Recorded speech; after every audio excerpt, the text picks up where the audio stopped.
La parole maintenant est à Monsieur Daniel Gibbs pour le groupe UMP.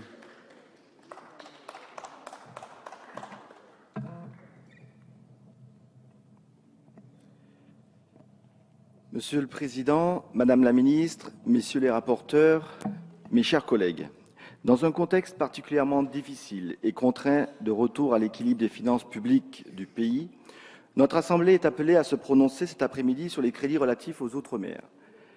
Et dotée en 2015 de 2,019 milliards d'euros en crédits de paiement, la mission Outre-mer apparaît sensiblement épargnée par les coûts de rabot auxquels sont soumises les autres missions budgétaires.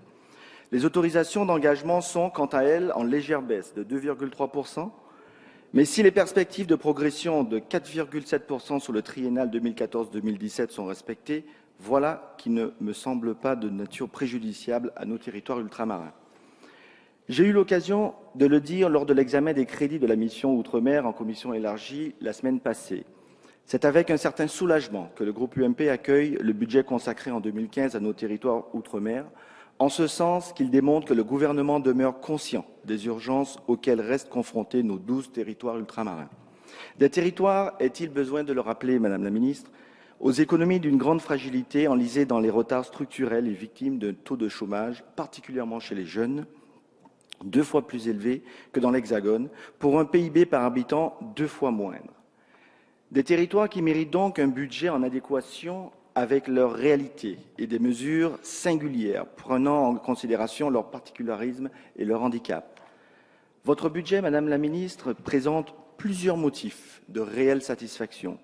Je pense notamment aux 3 millions d'euros d'augmentation des crédits du service militaire adapté et à la promesse affichée du gouvernement d'aboutir à 6 000 volontaires à la fin du triennal.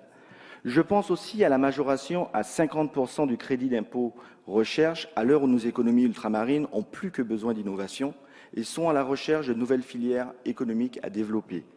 Je pense encore au maintien du dispositif de la TVA, dite non perçue récupérable, applicable dans les DOM.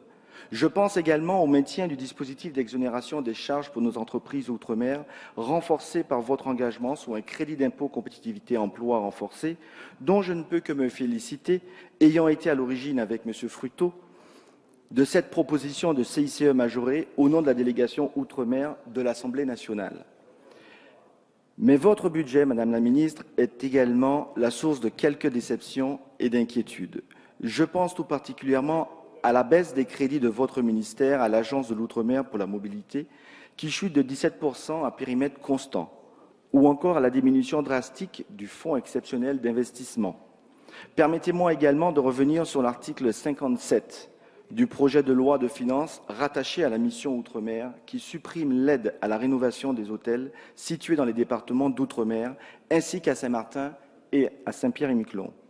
Cette aide de 3 millions d'euros, instaurée par la LODEOM de 2009 et qui devait produire ses effets jusqu'au 31 décembre 2017, peu usitée par nos professionnels, sans doute en raison de sa complexité, se voit aussi purement et simplement supprimée sans aucun dispositif de sortie.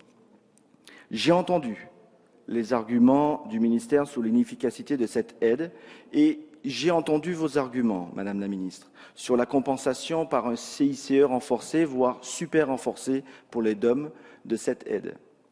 Cependant, vous n'ignorez pas que les hôteliers de Saint-Martin sont les principaux bénéficiaires de cette aide, un tiers de l'enveloppe l'an passé, et que cette collectivité d'outre-mer dotée de l'autonomie ne bénéficie pas du CICE. Je m'interroge une nouvelle fois donc sur la compensation pour les COM de ce dispositif. En commission élargie mercredi, Madame la Ministre, vous avez parlé pour Saint-Martin de rançon de la responsabilisation. Je souhaite que cette expression ne soit pas annonciatrice d'une résignation de votre gouvernement quant à une politique de soutien digne de ce nom à apporter en urgence aux entreprises et à l'activité touristique à Saint-Martin, qui ont grandement besoin d'être épaulées pour résister à la concurrence de la partie néerlandaise de l'île et de ses voisins immédiats.